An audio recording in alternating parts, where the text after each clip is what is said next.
I was 19, broke, unemployed, and sold my girlfriend's canopy for drug money.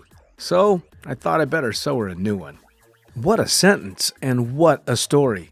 This describes the humble yet outrageous beginnings of NZ Aerosports, the home of Icarus canopies, in the words of our founder himself.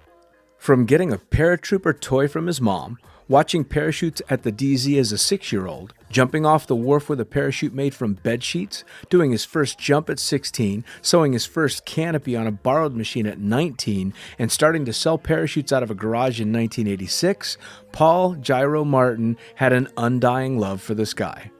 Our company started with one man with the wildest of spirits and a true blue sky dream, a renegade. In the time that Gyro created and ran the Icarus Canopies brand until he passed away in 2017, he pushed everything he had to its limits. We miss him, and we always will. Gyro is the next generation of NZ Aerosports. It honors our founder, of course, because it was the name we all knew him by, but Gyro the rebrand also marks the start of a new chapter, our next jump. Gyro is the space between sound and silence, art and science, chaos and calm. Gyro is a state of epic tranquility that transcends understanding. That moment, in the door, in freefall, mid-swoop, where nothing but the present exists. A perfect balance of euphoria and thrill. Gyro captures our passion for flying and our commitment to designing break-the-fucking-rules canopies that deliver pilots pure, wild flight. Coming straight from the cockpit, it's another episode of Lunatic Fringe with the fucking pilot.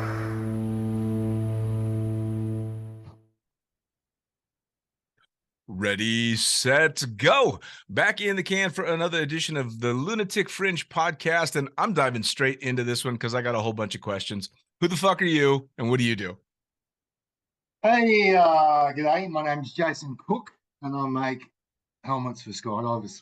Jason Cooke, you are a tough man to nail down because you are busy. Well, yeah. And actually, I was talking to Cola today. She said, you've been trying to hustle me for a couple of years. Sorry. And actually, I've been listening to your podcast, mate, and you've had some heavy hitters coming on, and I don't think I was worthy. Oh, that's a bunch of crap. That's a bunch of crap. No, straight up, mate. Like some of the dudes that you've had hanging out on this podcast, like their stories are just off tap inspirational. I go, fuck, I wish I could be them. And then you keep asking me, I'm like, oh God, what am I going to contribute? Well, you know, the cool thing about it is we talked about it off podcast yesterday. We're both really big fans of the friends and the people that we know in the sport. And our way to contribute to the sport is to try and help our friends to get a little bit better and do a little bit more so I can be a bigger fan of these people that I'm watching do this amazing shit. Or live vicariously through our friends. That's what I like to hang on to their coattails, mate, and live their ride and journey and occasionally get a little crumb snippet that they feed you that keeps you more of a fanboy on their life, right? Absolutely. Well, and that's honestly, that for me is what it's about. That's one of the funnest things about the podcast is I get to talk to all of these heroes, old and new. You know, I mean, I'm sure you're the same. I've got fucking 22-year-old heroes now. How weird is that? That's the hard part, mate, because, talk about evolution of the sport. And, man, since we've been kicking around, hasn't this thing just gone off the tap, evolution? Like, if you're going to try and spitball what the next 10 years would look like, I have no clue. No, me neither. No clue other than, I remember watching Louis, the wingsuit dude, fly down the Alps in the 2000s and everyone going, what the hell is this kid doing? Yep. And now proximity flying is the norm in the base world. Oh, I know. Yeah. No, it's crazy. Now, before we get too deep into what's going on now, let's talk about how you got started in the sport. What was the catalyst to you, not necessarily skydiving, of course, but doing anything extreme, and how did that lead to jumping out of airplanes? Oh, mate, so I was an apprentice instrument technician. And my mate, he was an apprentice fitter and turner. We used to drink beers after work. Went, hey, you want to go skydiving? Anyway, bunch of bravado, bunch of dudes went, yeah, pick me. I think I just turned 21, like a couple months earlier. Long story short, he booked us in. I had the car to do the pickups on the Saturday to go to the drop zone. I only picked him up, and off we went. So hit the drop zone, and this is 91. Should do there's just me, him, and another dude doing a static line course. And long story short, end of the day, an instructor, Leon, cool chick, and we were all punks. I said to her, what's the cool thing about the sport? And she goes, free fall. And I said, well, what am I doing? She went, no, you're not doing that. And I said, how do I do that? And she went, well, look, you can do AFF. It's another $100. I went, okay. And I was an apprentice, so I didn't have 100. Anyway, the drop zone owner come and saw me. He said, if you want to do AFF, pay me next week. And I went, done. So two did AFF, static line. I did my AFF, landed up the fucking amongst the trees at the end of the drop zone, and then got roped into the people on the drop zone just grabbed me and my mate. We rang the bell, so we drank, couldn't drive home, had to stay the night. And it was like there must have been like 8 or 9 people there. And the girls just went, hey, you guys are cool.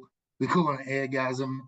And then the older dudes in their 50s said, we see it in your eyes, mate. You're going to be skydivers.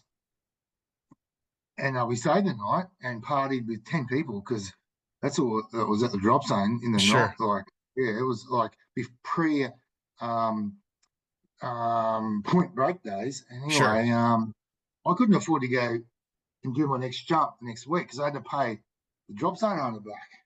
So we missed a week. Me and my mate went back. He did stage on AFF and another jump. I paid my drop zone owner back. Did stage 2, and then shit, mate. The drop zone just grabbed me and my mate and went, "Here, come with us on this journey." And they went. Then, guess what? We're having a week skydiving. It's called a learning curve camp. You want to come finish off AFF? It's only like 3 weeks after that. I said, what do you mean we can have the whole place to ourselves for a week? And they're like, yeah. So me and my buddy turned up, and the 3 of us finish off AFF and 3 instructors. And we had a 182 in the drop zone to ourselves. We finished off the AFF, and these 2 women, female instructors of ours, dude, they grabbed us by the balls and went, you're coming on this ride, and fucking taught us some amazing shit and amazing times. Yeah, mate, those girls got the hooks into us early, and with the drop zone owner as well, and the rest is history. I started skydiving at Ramblers Parachute Centre at Toogoolawah, and big history of breeding amazing skydivers and having a lot of fun. Yeah, mate, I owe a lot to those people, the women. Well, it sounds to me like the DZO was a genius because he saw it in your eyes right then. I can lend this kid $100 and I got him for life. Yeah, mate, he did. Yeah, he did. And yeah, he's a cool Fonzie old Macca. Well, what a great time too to start skydiving, because if you're starting the pre-boom, the modern boom of skydiving, generally you already named it, is kind of marked by the pre and post Point Break days. Sure, no, you're spot on, and like that movie come out, I think maybe the next year, 92, maybe 91, no, 92, I think, and then the place just erupted. Like I had enough jumps by then where I could actually start shooting outside camera. Nice. And then, of course, that place is filled up with tandems, and we had a Bonanza, twin Bonanza. It was our jump aircraft. Yeah, no shit. Nice. Mate, we had a twin Bonanza. We used to put 7 outside the aircraft. So 3 on the wing, 3 on the door, 2 off the tail, 1 inside. You know, like wing walk the aircraft as a young punk. And yeah, mate, I used to 100 jumps, you can start shooting video. 200 jumps, you can start filming Thames AFF. So that was the go-to, Sure. and that paid for the fun. I mean, Yeah. it's crazy because you talk about being able to, especially on an aircraft like a Bonanza, wing walking and climbing like a jungle gym all over this thing. And I'm sure you do the same thing. I look back and I can't believe people let us do the shit that we did. Oh, dude, like I remember the drop zone owner used to fly the twin Bonanza a bit, and he was white knuckle airlines. He'd be able to get off the fucking wing, he'd be tapping on the window, waving at him. Be like, go, go, and the plane would be, we'd be buffing and shaking, and the best was the rear float position. And I did see a dude actually shuffle all the way back onto the tail and sit on the tail once, and hey man, that was a jump plane, and I'll tell you. So no door. I remember doing one of my AFF jumps. Oh, we had Cap 3 AADs on our main, so pin pullers on the main, and it was our student gear. Anyway, of course, you get up over, 4,000 feet, and then pull the pin to arm them. Anyway, this thing went da-da-da-da-da, boom, fired, pole chute into the dude behind me. Anyway, no door, like, fuck, okay, hold this. We pack the rig, okay, reset the AD, like, pull up through the thing, reset it. And they're looking at me going, are you cool? I'm like, oh, fuck, okay. Pull it again, it went da-da-da-da-da, fired again, hit the dude in the chest behind me. They were back on the floor of the plane, and they went, we're not resetting this thing. Anyway, actually, you probably know this guy, John Stewart, the owner of Guam. Yeah. Saipan. So he was the Kahuna coach in Australia. He was on the load. My instructor looked at me. This chick goes, "You gonna pull your main parachute?" I went, "Yeah." He's like, "We're going." John Stewart's looking at her, going, "What the fuck?" He went, "Well, he said he's going to pull." Off we went. My stage 5 out of that Bonanza, which was anyway. It's funny. It's stories like that are how they came up with all the rules that govern skydiving today. Oh, dude, I just remember laying on the floor trying to repack this spring-loaded pilot chute into this rig, looking at another guy who's on his AFF jump, more scared than me. I'm like, what are you about, mate? Like, I've got shit going on behind me. I can't even see. Yep. So, yeah, mate, that was amazing times. Definitely got suckered in to the sport. So did the Point Break revolution, did it have like an immediate huge effect in Australia like it did in the States? Oh, absolutely, mate. We went from like 1 or 2 tens on the drop zone a weekend to like 2 or 40 and 50, and shit, man, a day, and then we only had Cessnas and a twin Bonanza, and like shit, mate, just rotating those old, long-term aircraft around. Sure. We did 5 video jumps a day, 5 tandem jumps a day, and then like the Australian turbine industry grew pretty much out of our little wee drop zone. Another one of the Kahuna guys was a farmer that used to fly in and jump into our drop zone with a 172. So he bought a 182 to have on the drop zone, and then bought another one and another one, had them all farmed out locally, 182s. And then he rang me up one day and he goes, "Hey, Cookie, I'm actually buying a caravan and I'm going to fly it from America to Australia." I'm like, "Caravan? What the hell's like? Are we living in that thing?" He goes, "No, it's a jump plane." And can you, I was at a nationals, he goes, "Can you put an announcement over that Tagula is going to have a caravan?" And I'm like, "Don't look, mate, don't bullshit me here. Are we serious?" He goes, yeah. I'm flying that thing over with another dude, Miles Elstring, his name was. Yeah, it's on. It's like, and then he became the caravan guy. 1 caravan, 2 caravan, 3, 4, 5, mate. He had caravans coming out his ass, but all pawned out around Australia off the back of learning about 182s in Australia or locally. Sure. But yeah, that was the beginning of the Point Break revolution. And then once he was the mastermind of the aircraft, making sure maintenance was taken care of, which he was amazing at. Everyone jumped on board those aircraft, and he could he could rotate his planes in and out of your drop zone, Sure. and came with a premium. But shit, man, he provided good planes around the country. Well, Yeah. and I mean, if there's one thing that we know, skydivers are willing to pay a premium to get the good stuff. I mean, just look at modern equipment and modern jump aircraft. Clearly, we pay what's required to go out and play. We'll starve ourselves to death to do it, but we want the nice Yeah. toys, you know. Of course, for Well, sure. and I came Spot into the on. scene a couple of years after you did. It was getting a bit more well established, but I still came into it in a great time to decide to become a working skydiver because Mm. it was still relatively unregulated. You know, I mean, obviously you had to have ratings to be an instructor and stuff, but being a camera flyer, that happened because the DZO or the guy that ran the camera concession liked you and you did a decent enough job to not fuck it up. Yeah, spot on. No, You know. man, same for me. Yeah, exactly the same. And then you become a commodity, right, for all the operations because, hey, it's just, I mean, as much as it is a fantastic marketing tool, there is a little bit of fat in it for the operator as well. So it's like, Sure. hey, I'm sitting on another load and I'm getting a bit more cream and you're getting paid too. So I get it.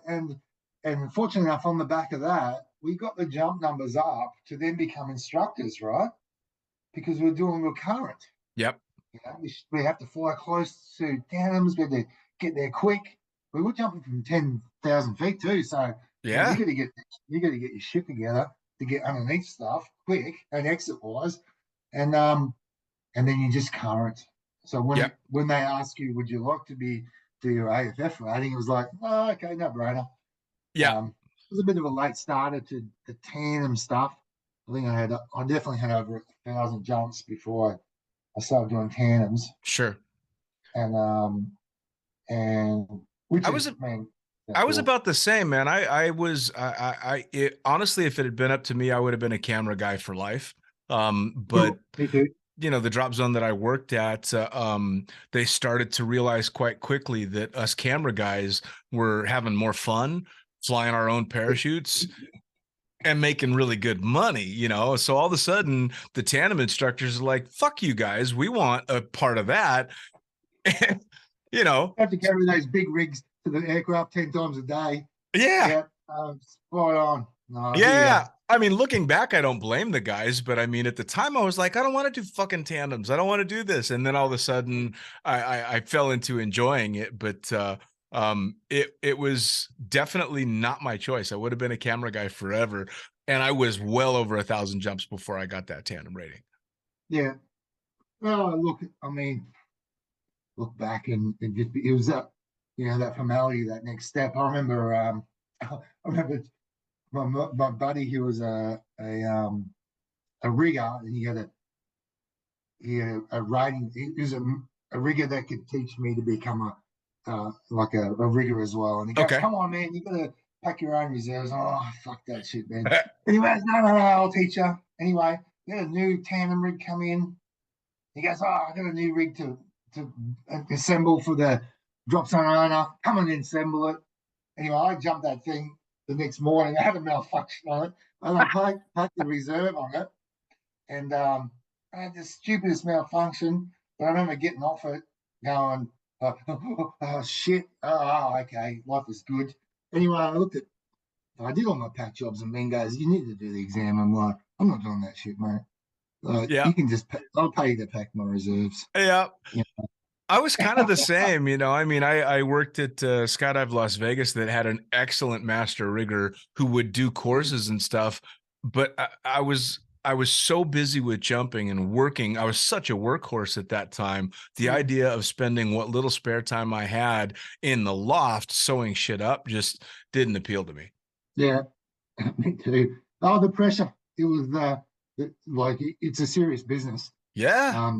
And I mean, yeah, mate, it's a serious business because shit was ever changing, like new regulations, or there was a rigging mod, or you got to keep up to date on that stuff, and that wasn't my game at the time. Yeah, for sure. It's a full-time thing. I think it would appeal to me now a lot more. And I think that's just age. You know, I've settled into enjoying that meticulous stuff, whereas before it just seemed tedious. Now I think it would be a little bit more fun, but I don't see myself becoming a rigger now either. Yeah, mate, it's a tough game. And the thing about it, we need these people in our industry. Yes. Like, if you think about it in Australia, you go, shit, man, there's not around. And dudes do dedicate their lives to it. And Yep. hats off to them. Like, proper hats off, because you need some equipment. You just don't turn up with a couple of pull-up cords and a bobbin, and a picky Yeah. traffic shit. Like, you need proper tools. Yep. Yeah. And, Well, yeah, that's hats why off to the master we riggers on we that for we sure. definitely picked the easiest route, because especially when you and I got started, to become a cameraman, all you had to have was a Mm, fucking camera. I know. You Hey, know? look, I started, mate. We'll jump on those VHS stuff, Oh yeah. and the picture would just trip out, flutter, tape flutter. You get in a position and suddenly, oh, you couldn't see it, and then you get underneath, and life is gold. Come deployment, it would just, if you sat in the wrong spot. So and that's how I got pretty much kicked off. Is that I started making. I bought a bottle of like a gallon of latex rubber, and I electrical taped up all the holes on a VHS camera. For a week, I just painted latex on, and I made it like a quarter-inch rubber condom over this camera that I could peel off, and that kept the wind out. It was really just enough. You could peel the microphone off and do all the ground footage, the Sure. tandems and stuff, and then condom down, off you go. And then that's how I pretty much started that process of me assembling cameras on helmets. And then I made, I remember a new SVHS was the new thing. I bought a VHS, like a tape player, it cost me $2,000. Anyway, I was like, oh shit, I've got to build a box because actually I've made the tape, the condom, and it wasn't working. So I made a foam plug just by hand, and it was a massive big thing. And then I pulled a mold off it. Actually, no, I gave it to a boat builder to pull the mold off. It took forever. So I just bloody went to a fiberglass shop and said, what do I need? And then I made a box, one, and then someone said, I want one. I'm like, oh, that took me all week. And yeah, that was the kind of starting point to making tooling. And actually, 93, I went to Paris to buy my first brand new rig from square one. Mm. And there was a guy named Greg Hunter called Headhunter Helmets. Yep. Had a small rear entry, like 15-degree up. Yep. And I bought one of those bad boys, took it home, put my box on it. And I hate to say this, mate, I knocked it off. I took a mold off it. I stripped that helmet out, took a mold off it, and then I put a ski boot buckle in the jaw that you ratchet dial up. Yep. So you had a dial in the chin that put two cables to bring the back in.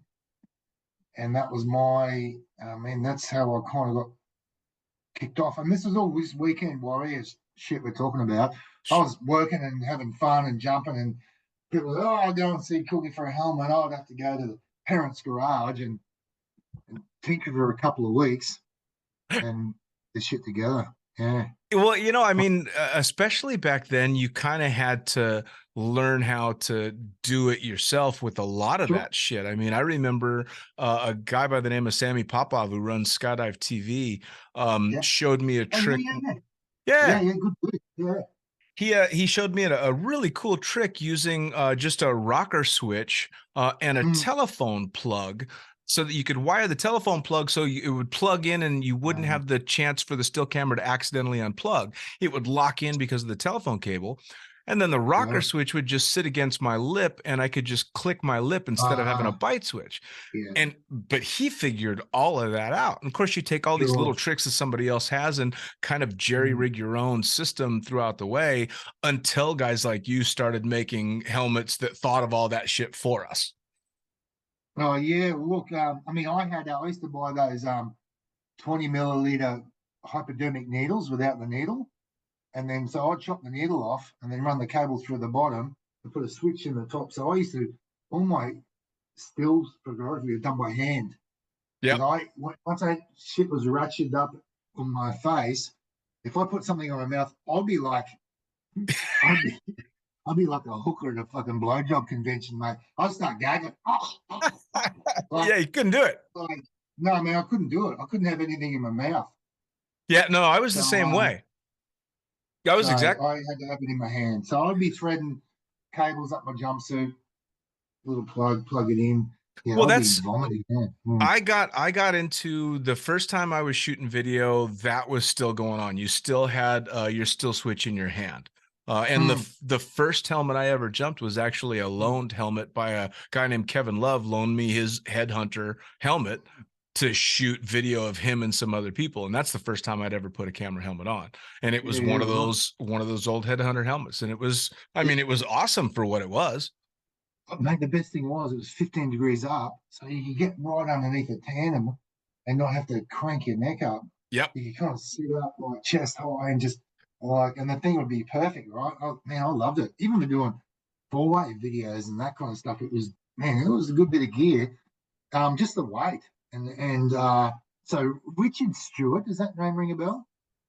So Um, Richard Stewart filmed Skysurf, actually filmed Paris air moves back in the day. He was a four-way camera guy that was nearly on that Paris auto crash. oh, He was actually off the load that day. But let me think of the name of the Skysurf guy. Tom, was no, it? the Paris guy, Smith.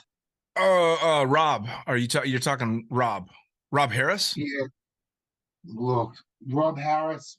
So Pat, anyway, so this Aussie guy switched over from filming belly guys to filming Skysurf. Anyway, he ended up coming back to Australia with a mega helmet with all this multiple like camera gear, just like all McCanns and all, man, you know, all the Kahuna dudes were like, holy shit. He would wear that shit on every jump, film right. McCanns or whatever.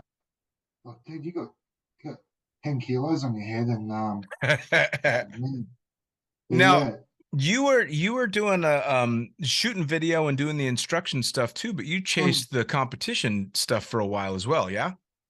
I did, yeah. So those couple of chicks who from the drop zone got me and my buddy started. We went to our first nationals, 100 jumps or something like that, 130 jumps. So we did four-way with those girls. Man, those chicks were so cool. Like they used to build biplanes after every four-way and land them. These girls, like serious. Awesome. I'd run. I'd run for the clouds, mate. Like seriously. Actually, word of a lie, I landed a biplane on my 13th jump in student gear. Yeah. So I finished my student status, 10 jumps, drops on an owner, puts me up with a crew legend in Australia to get my jumps up to get my A license. I do a two-way with this dude. He doesn't wear goggles at all. He's a slip of a man. He probably weighs about, I don't know, 120 pounds wringing wet, and flies in a style tuck to keep up with me. Anyway, I open to my 300 square foot main parachute. Right. I hear this, clear your ears. Anyway, Hobbsy comes over and I see his footprints on my parachute and he goes, break. Next minute, he top docked me and then debriefed the jump. And then he goes, you want to land it? And I went, hell yeah. What do I do? This goes, hands up, let me steer. And he goes, when you want to flare? Just yell out flare. He put me dead center in the P's, which helped me with my accuracy for my A license. And he turns to me and he goes, you want to do it again? I'm like, fuck yeah. So we go up, another two-way. I'm ready. Clear the ears. Hobbsy comes over. So Nobsy comes over. I'm flying brake. Top docks me. I'm like, cool. And the next jump, he stows me right into the P's, eh? Like, but I got an extra couple of accuracy jumps. Sure. And my buddy, actually a local guy, Sarge, who's an actual Aussie, he's a gold medalist in crew. He's a legend in crew in Australia. He's shot slide film of these landings with me and my student gear landing in the P's, right? So I thought I was fucking king shit. Oh, I bet. But anyway, I'm digressing. Yeah, so this girl's took me four-way, and then my mates, you develop friendships on the drop zone. We went and did more four-way, and then, oh man, I remember 94, Jack Jeffries came to Australia coaching at an event. I said to my mate, we're in the northern states, and the southern states is where all the hardcore relative work was going on. So we went down to a Jack Jeffries event. Me and a mate, I ended up filming 8-way. I ended up filming competition stuff. We did a couple of jumps with a couple of the southern locals, and put our name in the ring, or a hat in the ring. So hey, look, we seriously want to compete. And then, shit, dude, I went to a tryout in Sydney, the southern states, and shit, man, I didn't make the team. Oh, fuck. And I'd worked this away job for months, and I had all the money to go to a world meet, and I wanted to go to a world meet. But I didn't make the team. I got, man, you go to tryouts, sorry. Right. There's always one dude, right? And my buddy, who's my business partner, he was on the team. He's like, oh, fuck, I'm really sorry. So, long story short, I ended up teaming up with a couple of ex-Aussie champions and did 4-way at our nationals, and we beat this team, right? The 2 4-ways out of the 8-way. Sure. We beat them at the nationals. Oh, there's some satisfaction there. Sure, and there was some, the team was having a bit of angst at the time, and they said, this is 96. Oh, and they actually went to America and trained at Eloy for like 2 months. And they said, look, we're looking for a couple of slots. Do we want on? And I'm like, sure, mate. So, yeah, I went to the 97 World Meet in Turkey. We trained in Arizona for nearly 3 months, Wow. 2.5 months. And yeah, talk about coming away from that competition. That's when the Golden Knights smashed every record on the plane. Sure. And that was amazing to watch. But I definitely come away really dejected. I didn't feel like I allowed all the experiences of training, competing. I was a punk. I was just a kid. I kind of look back and go, what happened? 10 rounds of 3 months of training and all this money and all this sacrifice. What are you doing it for, mate? And I had to question myself. I'm like, yeah, I'm doing it for bloody good fun. Sure. And like 10 rounds, it is important, 10 rounds, but it gave me a real taste for it. And then, yeah, mate, I just kept chasing that dream with my mates. Yeah, good guys, good fun. We got coached by. It's a shitload of fun, right? Yeah, mate, it is. Yeah, and being in Arizona, we got coached by the airspeed lads and did some airspeed appreciation days. So 4-on-4 with those guys, mate. They schooled us good on not just skydiving. Actually, they schooled us on a lot of life lessons. Sure. That can never be taken back. They schooled us on how to be good humans and how to be good teammates and how to be better in yourself. Those blokes, they actually laid a big platform for our team that set us instead for for life for me. Sure. For a team, it was definitely it was humbling, and at the same time, if you want to be the fucking best, you have to play by these rules. You can't be the dick. Sure. I was good at that. Well, that's the thing. We talked about this yesterday as well off the podcast. The community is so powerful in so many ways, and that it's funny when you get to the amount of time that people like you and I have had in the sport. Jumping is the least important part of the sport for me. It's the community, and it's cheering on those guys that are hard charging, but it's lessons that you pick up from guys like Airspeed that just last you the rest of your life. Sure. And there's so many of them, isn't there? There really are. You just got to pick. There's so many amazing qualities about people in our sport. Oh yeah. They're just from being funny to being serious to being, calculating to being just fucking amazing humans.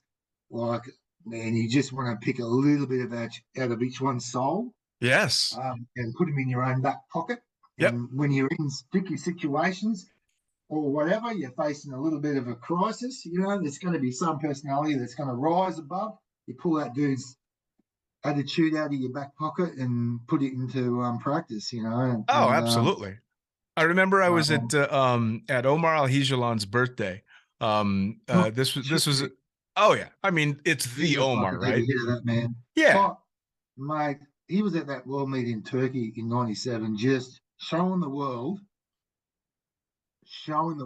what was achievable. Everyone Yes. went, "Oh my, like, what are we watching here, mate? Yeah. Yeah. It was What inhuman. are, oh, it's like it's all right. I mean, Yeah. you're like, It was where did this come from? absolutely inhuman. I've never been more blown away Yeah, by the flying that him and the Chronicles boys and the oh, clowns did. And I remember sitting at his birthday. And mm, if you know Omar, he's just the sweetest guy, and he's a very thoughtful, mm, very caring person.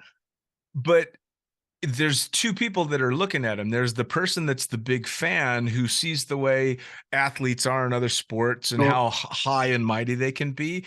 And then there's skydiving, where this guy is a hero of mine, but he's also mm, this huge sweetheart. And I asked him in the middle of his mm, birthday party, I'm like, how the fuck are you this nice, man? mm, How do you do it? Because it just blew me away that someone sure. could be that inspiring and also that accessible. Yeah, and that's mate, if you talk about accessible.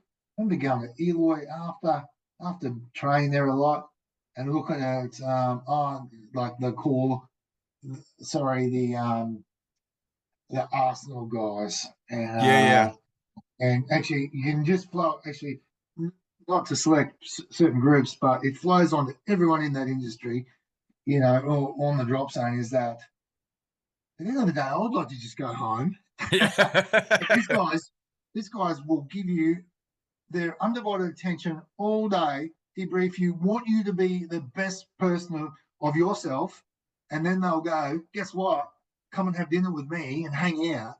Oh, by the way, we got mate turning up and this guy and then I'm thinking, don't you guys ever sleep? Right. Like the community um, that we're blessed with really definitely know how to bring, and the names, the list of those people just go on and on. Oh, it They does. know how to just bring people in, and then and for me especially, then you get to let your personality shine.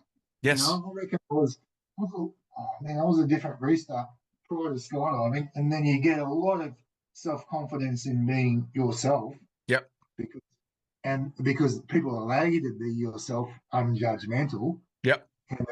and then you go, Jesus Christ, aren't we fun?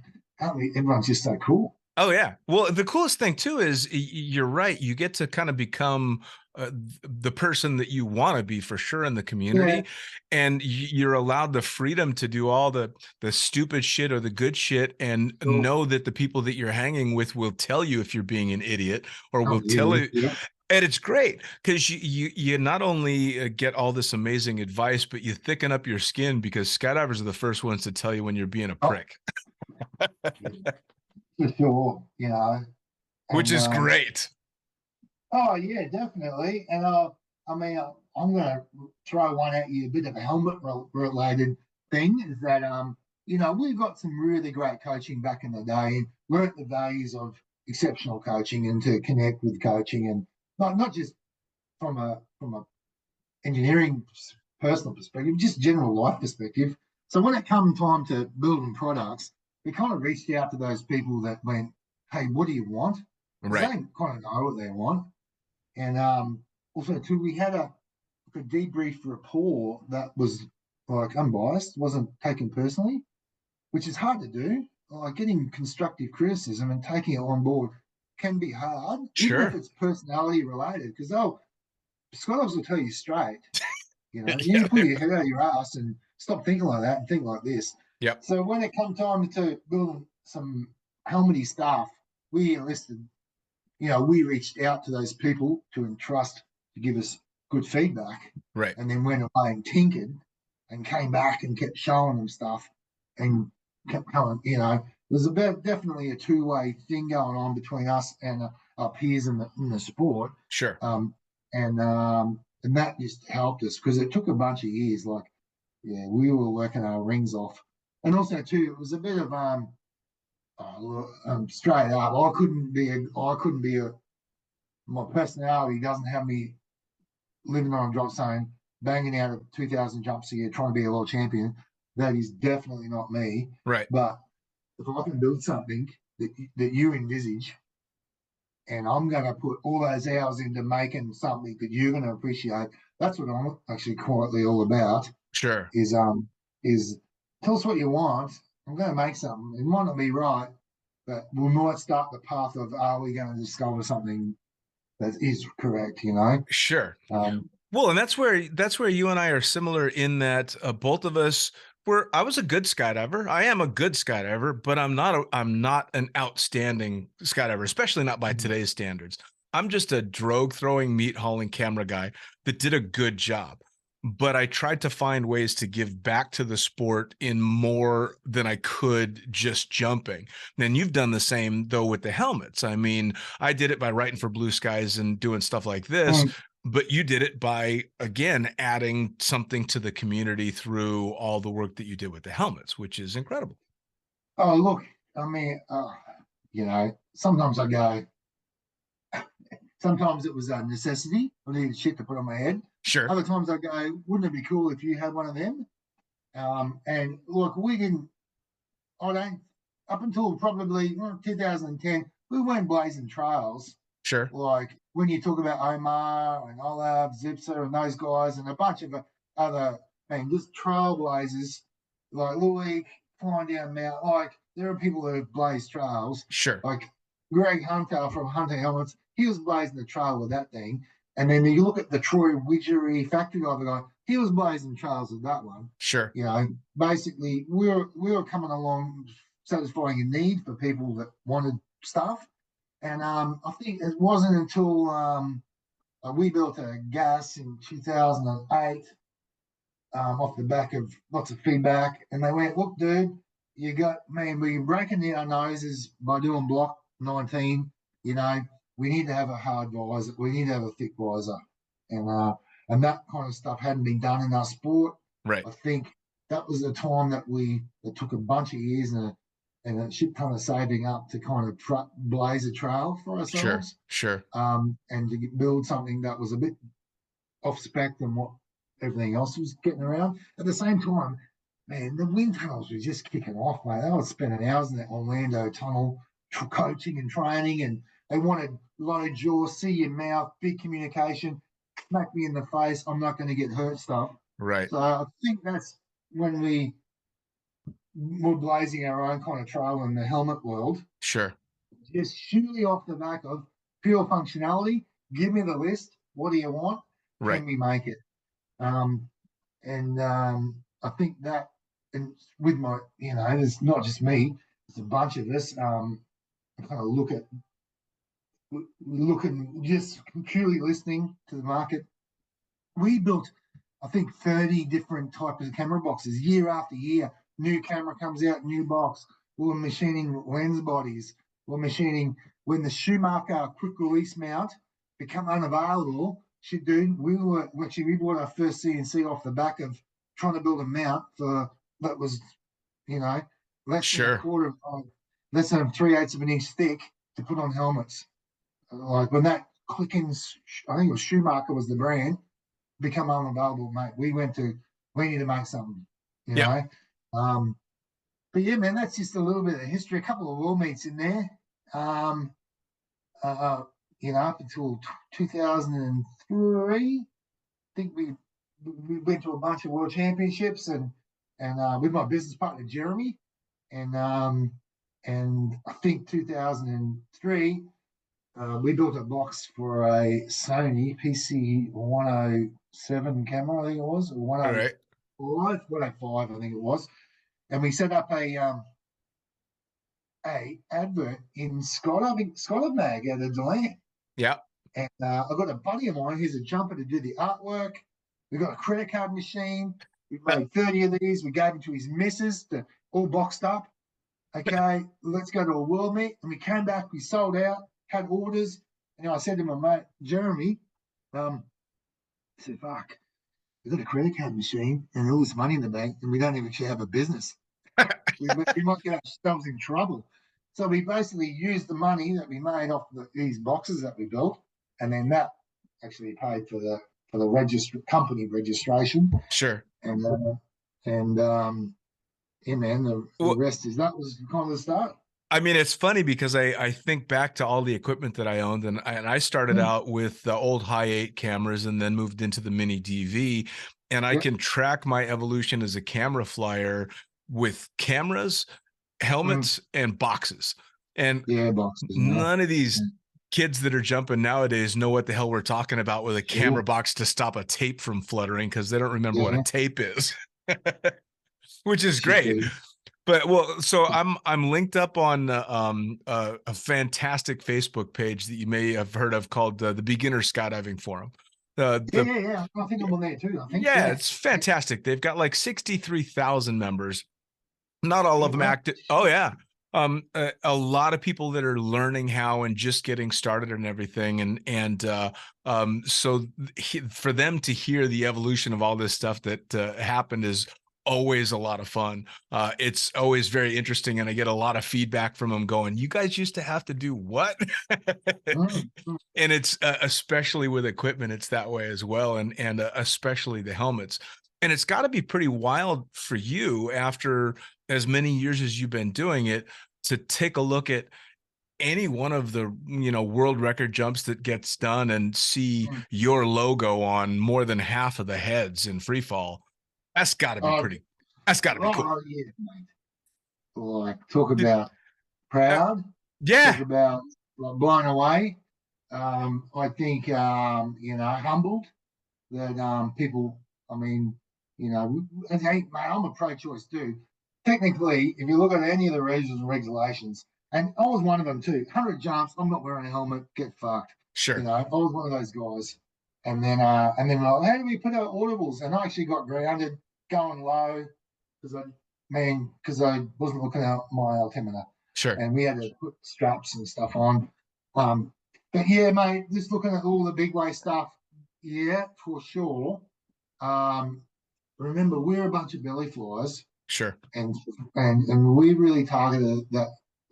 And when we looked at the free flyers, from probably 2006 to even probably 2010, or 12, these guys are running open faced helmets with upside down cameras on the side, right? Yep. They weren't wearing full face helmets, okay? That was their style, that was their gear. When we were making gear for that, but also we're making gear for the belly flies, which was full face, low jawed stuff. Tunnels was a light switch moment for everyone. And went, wow, we can actually go indoor and do this stuff. And now look at the disciplines that have come out of that, wind tunnels. Oh, yeah. They're off the chart, right? We can do our belly stuff in there, and then we've got dynamic. Also, too, we've got the freestyle stuff. We've got kids. We've got actually disabilities. Bloody flying the wind tunnel. So our helmet little world of cameras and belly flies, it definitely grew. Yeah. It definitely grew. And then the friggin' challenges, like now they're talking, the speed flyers want to do 600 kilometers an hour, and fuck, okay, that's a whole other need right there to build a product that can go. And we done some mods for some guys that, regularly go over 500. Sure. Probably to go 600, you're probably going to need a new helmet. You did it 5 years ago. You probably do now. You probably need a new rig. Yeah. And you need a new neck brace to deflect some air, and then you need a new helmet to match all that aerodynamic profile. Same with indoor skydiving. They're running 100%. They're flying every angle. They can't have the visor move. They can't have the helmet move. There's definitely still challenges out there that we're facing the design. But I don't know what's next. I mean, shit. What do you reckon? Oh God, I have no idea, man. I mean, if you'd have asked me 15 years ago, I wouldn't have seen any of this shit coming. I certainly didn't see the tunnel revolution coming because I started out as a tunnel rat in the Vegas tunnel wearing big baggy suits. So, Wow. yeah, man. Yeah, that was literally my first gig in the air. I was an instructor in that tunnel, you know. I mean, Is so that to right? yeah, With the yeah, big motocross timbo helmets, mate. Oh, absolutely. I've got a couple hundred hours in that tunnel. dude, summertime would have been horrendous, mate. We used Your to have balls to would have been sweating shit bags, I tell you what. we'd have to get out of the tunnel. We'd run across the alley and jump in the motel swimming pool that was right behind the tunnel, go back into the tunnel dripping wet and be dry like 30 seconds Oh, into a session. It was brutal. yeah, man, that's pretty hardcore, that is for sure. Yeah, it was a great way to learn though, and like anything, we didn't know how hardcore it was until you're looking back at it. You Oh, know. mate. Oh, I mean, I went in there a couple of years back and I was like, wow, what? Okay. Yep. Everyone's having fun. That's the main thing. Yep. Yeah. I mean, it's Yeah. like I said, it's got to be wild to be able to see something that you guys collectively have worked so hard to put together, and on all these jumps and on all the drop zones, but even seeing kids in the wind tunnel that might never Mm, make a skydive or wearing cookie helmets flying around in the wind tunnel. That's got to sure. be cool. It is real cool. It is real cool. You know, what can I mean, mate, you know, blessed is a word, surprised, all those kinds of things. You know, actually at the back end, um, we are and have always been pretty heavily design orientated. There's a Sure. group of dudes that work tirelessly in R&D, Sure. and we're forever dreaming. Um, and it's a it's a man, you know, there's three dudes that just spent time just purely dreaming shit up, Sure. making stuff. Like oh, I'll show you. I mean, I run the I'm the guy with the cool 3D printer. Here's a Yeah. couple of prototypes. You know, Okay. just, just Yeah. kicking around at home here because I printed them the other week. Right. You know, that's the internal bit. That's the impact stuff. Sure. And this is the external part. So man, yeah, the printer's running right at the moment. Yeah, they're running 24 hours a day, printing up prototypes. Amazing. Actually, we're going to the US in like 6 weeks, purely for a try on, like prototype try on. Nice. Just because, man, you know, you need access to people that know the art products. We, you know, also flying regularly. Sure. We're selecting some key people that have some funny head shapes that is important to make sure we can get it help us to fit. Sure. And so yeah, when we come in, and we have been flying around the country for the last 6 months. So we went to Arizona in October with Wow. prototypes to try on, and then we went to PIA with prototypes to try on, and then now we're coming back to the States just to try helmets on people. They're That's not kind of like finished products. We're just discovering, and it's sure. a bit like building a bathroom. If you ever had to renovate a bathroom, it is a horrible job because it's a very tiny room that takes 6 different trades people to build, and it costs a shit ton of money, but it's all very small. And Sure. helmet stuff for us, now we're talking really tiny detail that actually make a really big difference. Sure. And this is the kind of shit that we're chasing at the minute. Sure. We feel that yeah, we haven't cracked the code by any means. And there's more fun to be had. And this is a very popular gyro saying, right? Yeah. More Yeah. fun to be had just discovering shit. You Absolutely. know? Well, one of the coolest things and one of my favorite things about the sport is that it draws on knowledge from outside the sport through all these amazing people that have a similar goal, which when you boil it down is to go have fucking fun with their friends, right? Yeah, That's absolutely. that's why we all got Yeah. in it. And now you take people with design and engineering skills and all these different ways that they can bring this to the sport. And skydiving is filled with incredibly talented people in every aspect. And what you end up with is canopies by companies like Gyro and helmets by Cookie. And, you know, so you get all these amazing things because you had a bunch of people that were just out for a good time. Yeah. Hey, do you want to get in the weeds for a bit? Yeah. Yeah. So, man, long story short is 20. Like this is when I held up that prototype. This little red bit here. Like Yeah. this little bit here. Oh, mate. There's what are we 2023, 2014. What's that, man? There's 8 years worth of R&D, like in building internal shit. Sure. So, and so just, I mean, this might be for the techie guys out there, girls that want to hear a little bit of the engineering backstory. Let me throw it out there. The French Parachute Federation with the French government said, if you're going to put a helmet on a student, it's got to have a certification. Sure. Once you have a licensed skydiver, we don't care because our rules say wear whatever you want. And that's the rules pretty much around the planet. Get to a certain level, get a rating or a license. We don't care. You don't have to wear a helmet. So the government and the federation just started designing a helmet standard. And then what they do is once they get the nuts and bolts underway, they bring the manufacturers in to kind of have their take on it, because at the end of the day, manufacturers, if they build a standard, manufacturers have to build stuff to the standard. Sure. So we had some meetings in 2015 with the French Parachute Federation and government.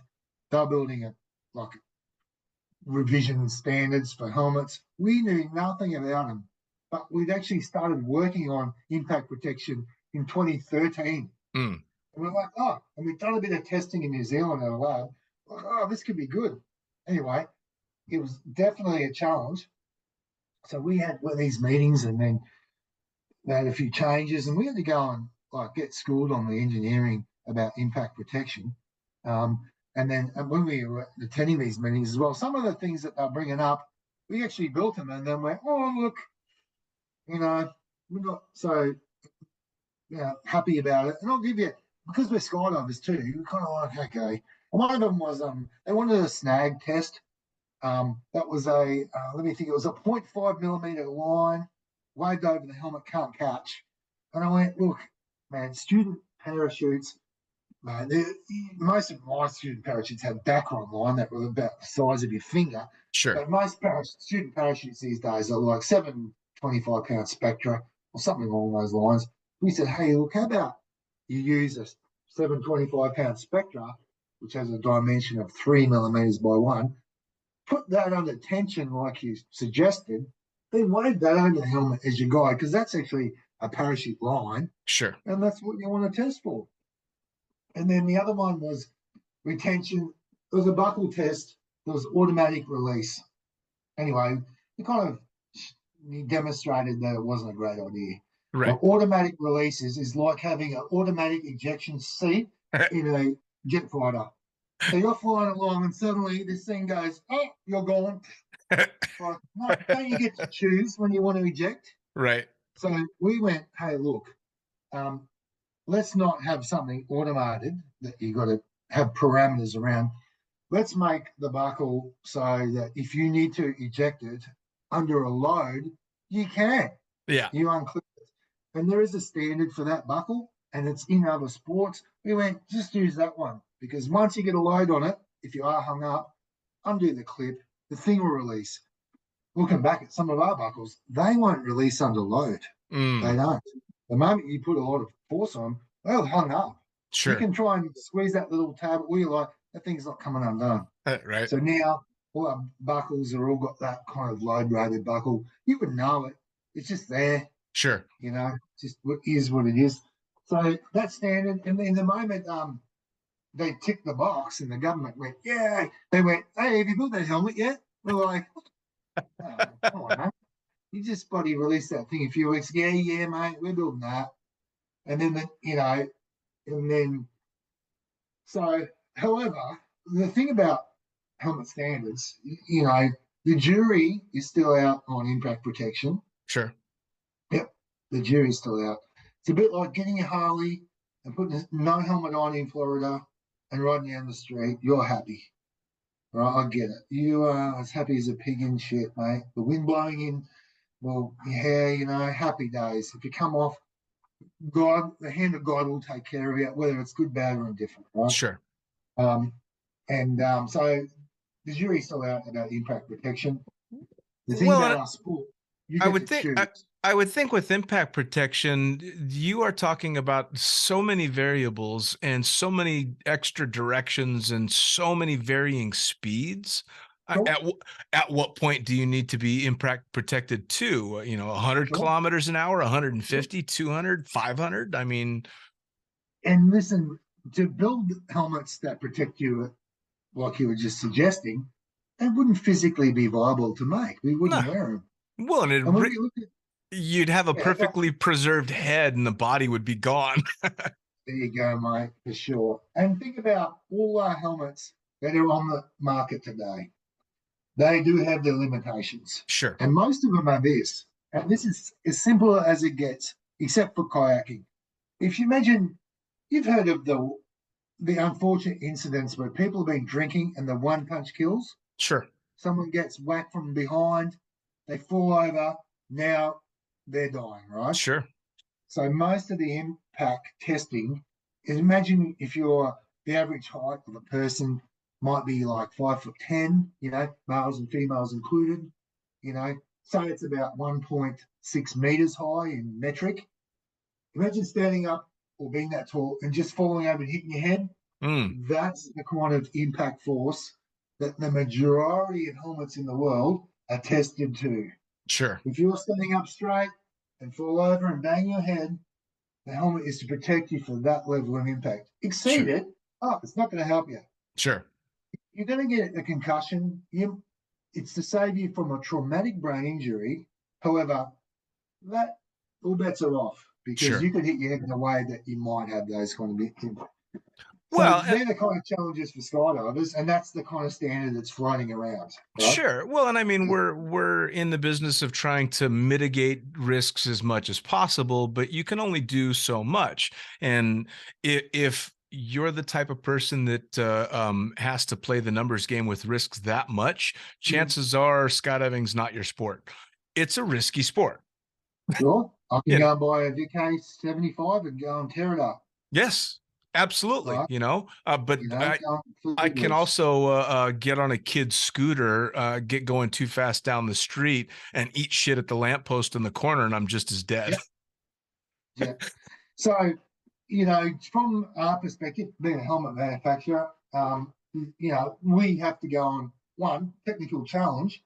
It's the Pepsi challenge. Try and build the shit as small as it can and get to achieve those kind of impact ratings like we're just talking about. Sure. Because we know volume is the biggest killer in our sport. Big helmets, lots of drag, high weight, opening shock, hurt your neck. Yep. Mate, we're in the business of trying to develop shit that's close fitting, meets those helmet impact requirements, but it's really conducive to the kind of shit that we like to do. And that's flying fast and opening parachutes. Yep. Well, I can't wait to see the evolution as it continues, because again, looking through the lens of all this time in the sport, I never would have seen the equipment evolving like it has, and I can't wait to see where it goes next. And speaking of, how do people now, especially for like all the people in the beginners skydiving forum that listen, how do they find out about Cooke helmets? What's going to be good for them? How do they find you guys on social media? How do they buy those helmets? How do they test them? All that stuff. Yeah, no brainer. So flycookie.com is definitely the website to visit. A little bit of an old website with a couple of new fancy tweaks on the front. Look, that's the shop. But remember, man, we've got a great network of dealers globally. So definitely, first off, if you're thinking about where you bought your parachute or where you bought your pull-up cord or your closing loop or something, go to those guys first. It's your first port of call, because those guys are going to give you that local customer support that we can't give you from Australia. Sure. Socially, no brainer. Cooke helmets on Facebook and Instagram. We're about to release our Instagram mount. Don't hassle us about when it's coming. Jeremy's still machining that shit right today. Right. Putting an extra hole in because there's some like light at the bottom of it. Right. They'll be coming soon. Insta360 mounts for the roller mount. yeah, there'll be a few little tweaky products coming out through the summer. Also, too, man, we got roadshow tours in America with Nick Wright and Jack Jensen. Nice. They'll be kicking around the States, and also Al and Pixie Hodgson in Europe. I think they're in Slovakia at the minute. Just gorgeous drop zones. Amazing people living the dream. I wish I could be there with them. Yeah, man, that pretty much sums it up. There, That's Dean. fantastic. Have you got any off-the-cuff questions, you know?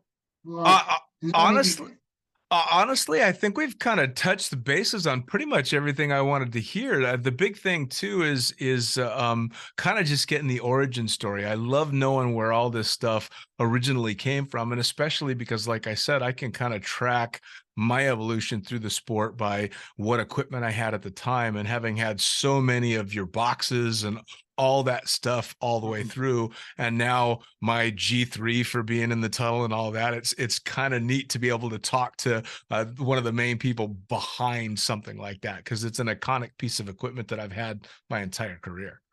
Yeah, sure. Look, I think, I appreciate those kind words. You know, yeah, totally.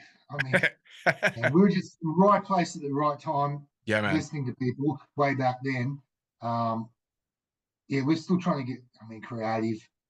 You know, if you look back at all those amazing friends that we know within the sport, you talk about Omar and Olav, and you talk about, the belly flying airspeed dynasty, and then now we've got a whole tunnel dynasty kicking around. Those guys and people are inspiring. I met Boris, the ISG owner, boss, manufacturer the other month. Oh, dude, talk about an engineering scientist, that man. And without these people, the list goes on and on. Like, from the gear equipment manufacturers, that are all just giving it some curry, dreaming up what will be next. I'll tell you one thing that I saw at PIA, if you want to throw this in or not, and that was from Paratech. Stefan from Paratech, German manufacturer, built a RDS system with a magnet that was just off the charts amazing. That thing was, everyone went, whoa, about time we saw something so revolutionary, incorporated a magnet and a quick lead. You pull the middle of the slider, boom, it's off, and then you pretty much can throw your slider at your lines and the magnets go, and it's back on again. Seriously.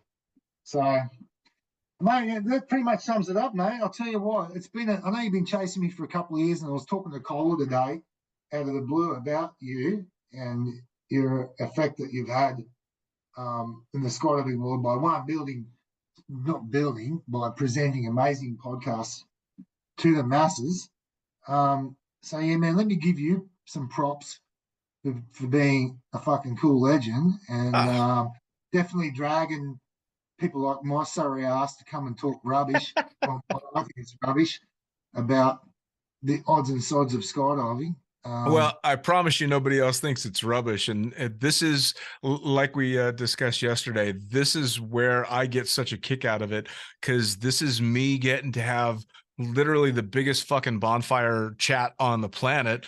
Because one day I'm talking to Australia, the next day I'm talking to the States, the next day I'm somewhere in Europe, talking to these amazing people that have all been brought together by the same drive, which again is cool people and fun activities. And it's man, nice work. I love your work, as I do with all the other lads too. Yeah, I appreciate that. Sweet. And I tell you what, Jason, I thank you so much for taking the time. I know you just had to feed the kids and you've got them trying to be quiet in the background while we shoot the shit. So thank you so much. Yeah. All right, happy days, mate. Hey, thanks again, Dean. Take care, right? And You nice too. to finally meet you too. Yes, absolutely. You take care, Jason. All right, mate. See ya. Well, there you have it. Another episode of the Lunatic Fringe podcast, brought to you as always by, well, wait, not as always, actually. Brought to you now by Gyro. Formerly known as NZ Aerosports, you'll head to gyro.com for their next level line of canopies. By Pussfoot, the Extreme Sports Collective. Head over to pussfoot.com to check it out. By Summit Parachute Systems, Check out summitparachutesystems.com to talk to Jarrett Martin and the gang about kick-ass pilot rigs, rigging courses, and more. By Flyaway Indoor Skydiving. Go to flyawaytn.com and check out all the cutting-edge stuff to come. By Pure Spectrum CBD. Head to purespectrumcbd.com to check out their wide range of CBD products. And as for us, head to the lunaticfringepodcast.com to listen to any of the hundreds of episodes currently available, hit the link for our YouTube channel, pick up your copy of the Lunatic Fringe book or The Accidental Stripper, and get a sneak peek at upcoming guests. Once again, thanks for listening. We'll see you next time.